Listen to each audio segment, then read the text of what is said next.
에스키시히르에서의 3박 4일 일정을 마치고 4시간을 달려 이스탄불에 도착했어요. 이스탄불, 유럽과 아시아를 잇는 도시이자 오스만과 비잔틴 제국의 중심이죠. 한 달간의 터키 여행을 마무리하며 이스탄불에서의 마지막 7일은 이스탄불이라는 도시의 정수를 느끼기에 충분한 시간이었습니다. 이 영상에서는 정보 중심으로 이스탄불의 교통, 숙소 위치, 지구별 특징과 명소, 패스 종류 및 활용법, 유의사항까지 모두 정리해드립니다. 이스탄불은 인구 1600만 명이 거주하는 초대형 도시로 마르마라해와 흑해를 연결하는 보스포루스 해협을 가운데에 두고 아시아와 유럽 양대륙에 걸쳐 있어요. 유럽과 서아시아에서 가장 큰 도시이자 세계에서 5번째로 큰 도시랍니다. 죽기 전에 꼭 가봐야 할 도시 1위에 선정되었다고도 할 정도로 볼거리가 정말 많답니다. 이스탄불은 크게 유럽 지구의 구시가 지구와 신시가 지구, 그리고 아시아 지구로 이루어져 있는데 지리적으로는 유럽 쪽이 더 중심지 역할을 하며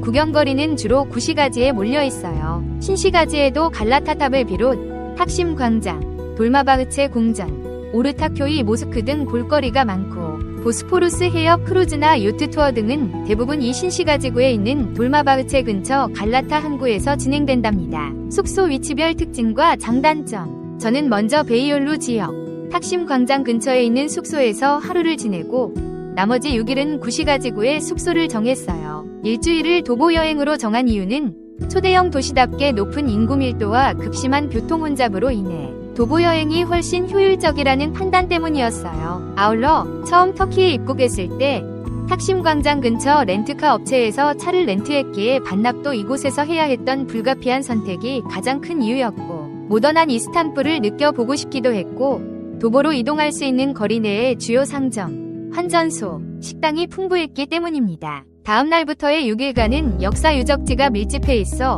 볼거리가 훨씬 많은 구시가지구로 숙소를 옮겨 본격적인 발품팔이를 했어요. 간략히 정리해드리자면 구시가지구는 아야 소피아, 술탄 아흐멧 모스크, 톱카프 궁전 등 역사 유적지가 밀집해 있고 트램역이 가까이에 있어 다른 지역으로의 이동이 수월한 장점이 있고 밤에는 다소 한산하고 식당 선택지가 제한적인 단점이 있어요. 호텔을 비롯해 주방시설을 갖춘 다양한 에어비앤비 숙소들이 있답니다. 갈라타탑을 시작으로 탁심광장, 이스티클랄 거리까지 이어지는 신시가지구는 모던한 이스탄불의 분위기를 원하는 여행객에게 안성맞춤이며 쇼핑과 식당의 선택지가 구시가지구보다는 다양하고 호텔 등 모던한 숙소가 즐비한 반면에 관광객들이 밀집해 있고 대중교통이 다소 불편하며 소음이 있다는 단점이 있어요. 카디큐이를 중심으로 하는 아시아 지구는 관광객보다 현지인이 더 많은 지역으로 로컬 분위기와 유럽 쪽 지구보다 물가가 상대적으로 저렴한 장점이 있지만 주요 관광지가 있는 유럽 쪽을 가려면 배를 타고 왔다 갔다 해야 하기에 그만큼 시간이 오래 걸리는 단점이 있어요. 숙소를 아시아 지구 쪽으로 생각하신다면 이동이 수월한 카디큐이 선착장과 가까운 곳이 좋답니다. 결론적으로 숙소 위치는 이스탄불에서의 여행 일정과 원하시는 여행 컨셉에 따라 결정하시면 될 듯합니다. 교통편에 대한 정보를 알려드릴게요. 이스탄불의 도심은 교통 혼잡이 매우 심합니다. 개인적으로는 택시는 비추천드리고 싶고요. 도보 여행과 더불어 이스탄불 교통카드를 이용하시면 트램, 메트로, 페리, 버스의 조합이 훨씬 저렴하고 효율적인 이동이 가능합니다. 제가 주로 이용했던 교통카드 이스탄불 카르트는 충전식 교통카드로 트램, 메트로, 페리, 버스 모두 사용 가능하답니다. 트램역 근처에는 대부분 충전기가 설치되어 있고요. 현금 혹은 신용카드로 충전이 가능하답니다. T1 트램 라인은 술탄 아흐멧 갈라타교 카라퀘이 카바타시 등 핵심 지역을 연결하기에 이동이 수월하면서 교통 혼잡으로 인한 정체나 지연이 없다는 게 가장 큰 장점이에요. 페리는 유럽 쪽 아시아 지구 이동 시에 정체 없는 훌륭한 수단이기는 하지만 시간이 다소 오래 걸린답니다. 주요 지역별 가볼 만한 곳들을 추천드릴게요. 구시가지구, 블루모스크, 7년여의 공사 끝에 1616년에 완성된 세계에서 가장 아름다운 모스크라는 평가를 받고 있는 술탄 아흐멧 모스크는 모스크 안 벽면을 온통 뒤덮은 푸른 빛을 띠는 도자기 타일 때문에 블루 모스크라는 애칭으로 널리 알려져 있어요.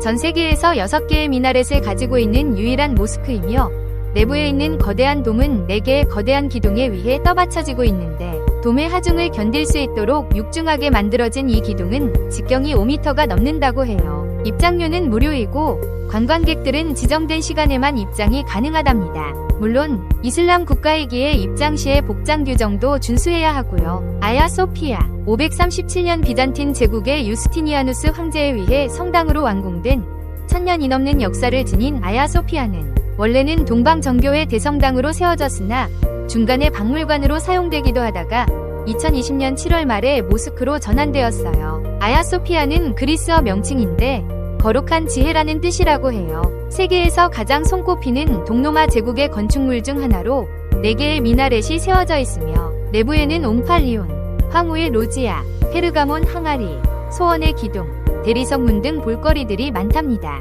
개별 입장료는 28유로로 한국 원화로는 44,000원 정도예요. 톱카프 궁전, 트램티원 구라네역에서 도보로 9분, 이스탄불 아야소피아에서 도보로 8분 거리에 위치한 이 궁전은 15세기 중순부터 19세기 중순까지 약 400년 동안 오스만 제국의 술탄이 거주했던 곳으로 보스포루스 해협과 마르마라해, 골드논이 합류하는 지점이 내려다 보이는 언덕 위에 세워져 있어요. 3개의 문과 그에 딸린 4개의 넓은 중정으로 이루어져 있고 현재는 박물관으로 이용 중이에요. 유럽의 다른 궁전과 달리 화려하지는 않지만 성유물실 등 내부 구석구석 볼거리는 많답니다.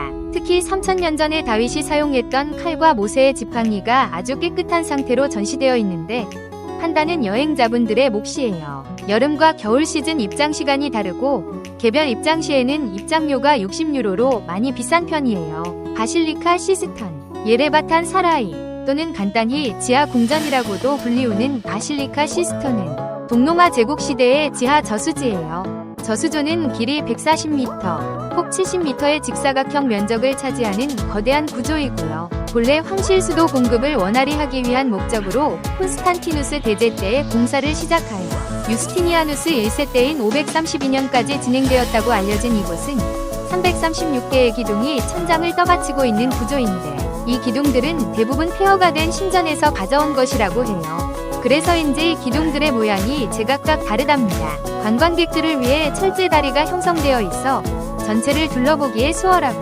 관광객들이 저마다 소원을 빌기 위함인지 각국의 동전들이 물속 여기저기에 있는 것을 볼 수 있어요. 그리고 건물의 먼 모퉁이에는 2개의 거대한 메두사 머리가 있는데 그중 하나는 옆으로 누워 있고 다른 하나는 힘을 줄이기 위해 거꾸로 서서 기둥을 받치고 있어요. 메두사 머리가 이렇게 배치된 것은 당시 메두사가 이교도의 상징이었기 때문에 이교도에게 보여주는 경고라는 추측이 있고 한편으로는 재난을 막기 위함이었다고도 하는데 정확한 이유는 아직까지 밝혀진 것은 없다고 해요. 개별 입장료는 36유로로 원화로 56,000원 정도이며 다른 명소가 그러하듯 이곳 역시 긴 입장줄로 인해 오래 기다려야 하니 이 패스나 사전 온라인 구매를 추천드려요. 고고학 박물관, 트램티원 거라네역에서 도보로 5분 거리에 위치해 있는 아나톨리아에서 메소포타미아, 아라비아에 이르는 넓은 지역에 세워진 100만 점 이상의 고대 문명 유물이 있는 튀르키예 최초의 박물관이에요. 고고학 박물관, 고대 아시아 박물관, 파일 키오스크 박물관, 이 3개의 박물관으로 구성되어 있으며 알렉산더 대왕의 석관을 비롯하여 오스만 투르크 제국 시기의 동전 등 그리스,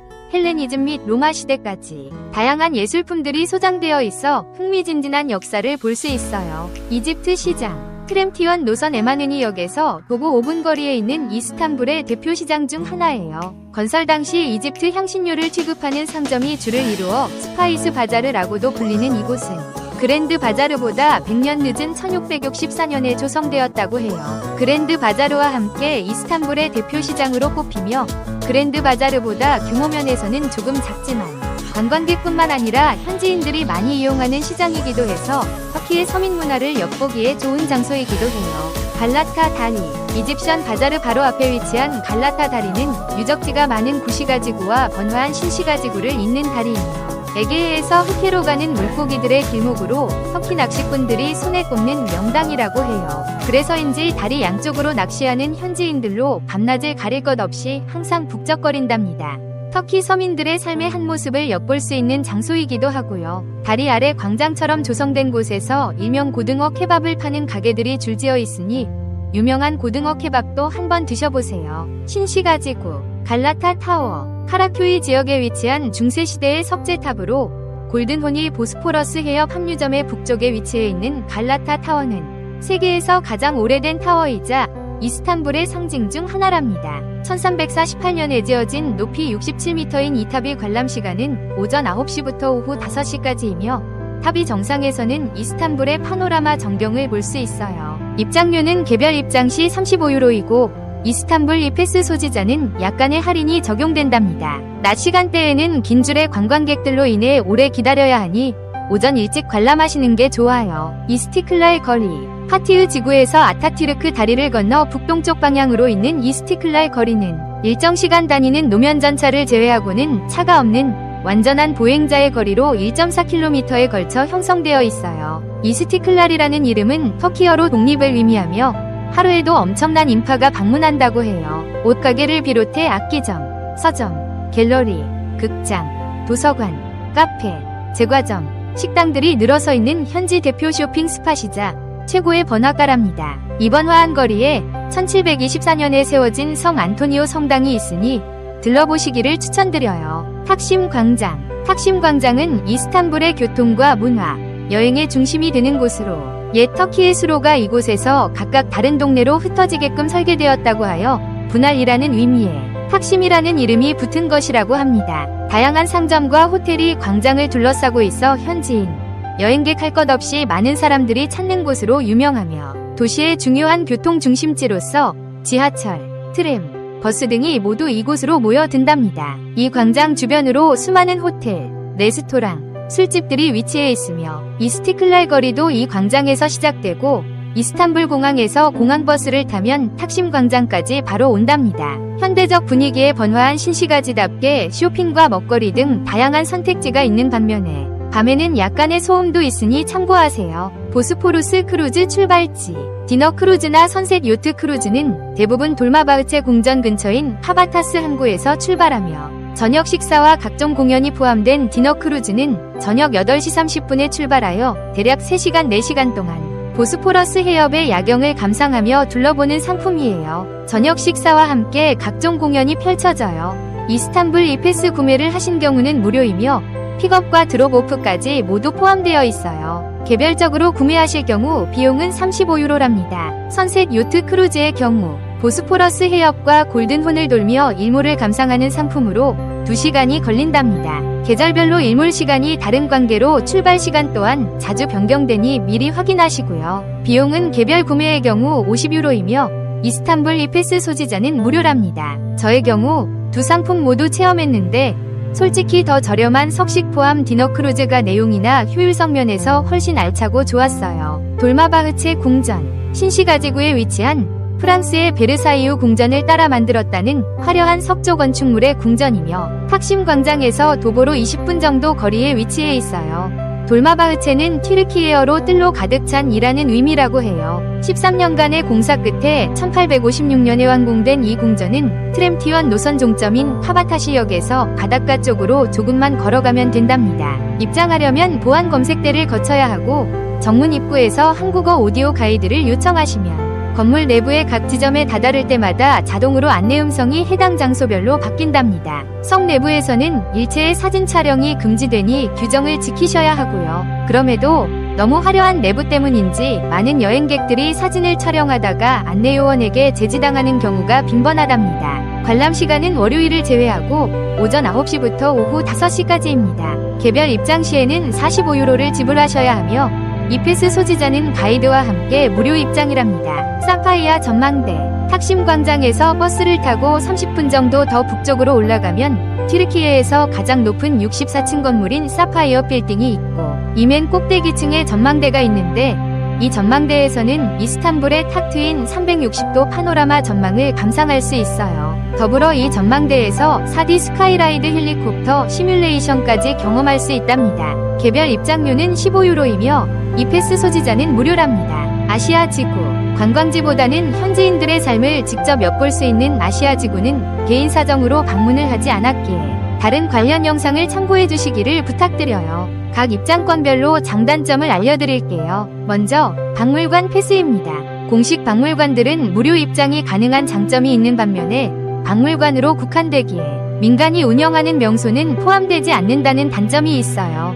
박물관 중심의 역사 유적에 초점을 맞춘 여행자들에게 적합해요. 두 번째는 이스탄불 이페스인데요. 민간이나 공공명소 및 다수의 투어 등 광범위한 범위가 포함되어 있어서 다양한 볼거리 등을 무료 혹은 할인된 저렴한 가격으로 즐길 수 있어요. 아울러 개별 입장 시 긴 대기줄로 인한 기다림 없이 가이드와 함께 바로 명소 입장이 가능하다는 게 매우 큰 장점이랍니다. 여행 일정에 따라 2일 이용권, 3일 이용권, 5일 이용권, 7일 이용권 등 다양한 선택이 가능하고요. 단점은 상대적으로 가격이 조금 비싼 편이에요. 여행 일정에 맞추어 선택하실 수 있고 넓은 범위의 다양한 명소를 골고루 경험하실 수 있어요. 제 경험상 관광 명소들이 서로 붙어있는 경우가 아니라면 긴 줄로 인한 입장 시간과 도보로의 이동 시간 등을 고려할 때 보통 하루에 2군데 이상을 둘러보기에는 시간상 무리랍니다. 개별 입장 시의 가격과 이패스를 통한 가격을 서로 비교해보시고 자신에게 맞는 방법을 선택하시면 보다 실속 깊고 유익한 여행을 즐길 수 있으실 거예요. 참고로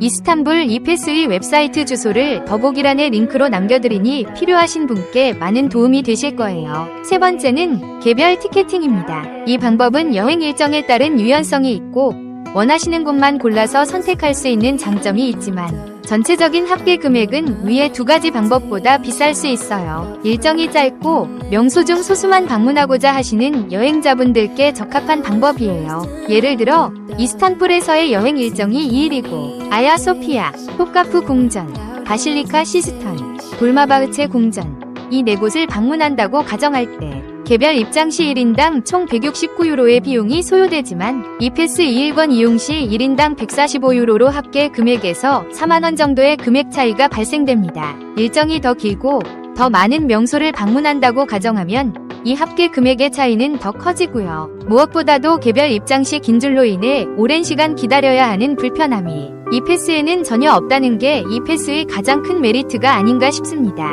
참고로 저의 경우 7일권을 구매해서 개별 입장 시보다도 훨씬 저렴한 비용으로 많은 명소 방문과 다양한 경험을 할 수 있었기에 여행 일정에 큰 무리가 없으시다면 이 패스 구매를 통한 여행을 추천드리고 싶어요. 명소 방문 시 유의사항 먼저 복장 규정인데요. 블루 모스크, 아야소피아 방문 시 여성은 머플러를 두르셔야 하며 남녀 모두 발목이 보이지 않도록 긴 바지 혹은 긴 치마를 착용해야 합니다. 아울러 일부 장소에서는 어깨, 겨드랑이 등 무릎이 노출되는 복장을 금지하는 엄격한 복장 규정이 있으니 사전에 확인하셔야 하며 원활한 입장을 위해 가릴 수 있는 스카프나 스웨터를 가져오거나 규정에 맞는 복장을 착용하시고 입장하시는 것이 좋습니다. 두 번째는 관람 시간으로 명소마다 많은 관광객들로 인해 줄이 길게 늘어서 있는 것을 볼 수 있어요. 이 같은 혼잡 시간과 긴 대기줄로 인한 시간 낭비를 예방하려면 가급적 오전 9시 이전 또는 오후 4시 이후에 방문하는 것을 추천드려요. 앞서도 말씀드렸지만 이 패스 소지자는 별도로 줄을 서지 않고 가이드와 함께 바로 입장이 가능하기에 이런 혼잡은 피할 수 있어요. 이 패스나 뮤지엄 패스 이용 시에는 각 명소별로 입장 시간이 서로 다르니 방문 코스를 미리 계획하시고 그에 따른 운영 시간을 사전에 반드시 확인하셔야 해요. 그리고 개별 입장 시에 입구에서 가짜 가이드 행세를 하며 접근하는 사기 사례가 있다는 말이 있는데 이 패스 이용의 경우 공식 가이드는 깃발과 함께 아이디 패스를 착용하고 있기에 이 부분은 걱정하지 않으셔도 될 듯합니다. 시간 관리만 잘해도 여행의 절반은 성공한 것이라는 말이 있듯이 이스탄불은 계획이 없으면 시간만 소비하는 도시입니다. 트램 노선이나 교통편 등을 미리 숙지하고 각 지구별로 하루에서 이틀 혹은 3일 정도를 배정하며 도보 여행만으로도 대부분의 명소를 효율적으로 둘러볼 수 있습니다. 패스 활용은 예산과 여행 일정, 동선에 맞춰 신중하게 선택하시면 될 거예요. 아울러 방문하시고자 하는 장소에 대해 조금이라도 미리 알아보고 가신다면 여행이 보다 더 재미있고 실속 있는 즐거운 여행이 되실 것이라 생각합니다. 여러분의 이스탄불 여행이 알차고 즐겁고 기억에 오래도록 남을 행복한 여행이 되시기를 바랍니다. 시청해주셔서 감사합니다. 행복한 하루 되세요.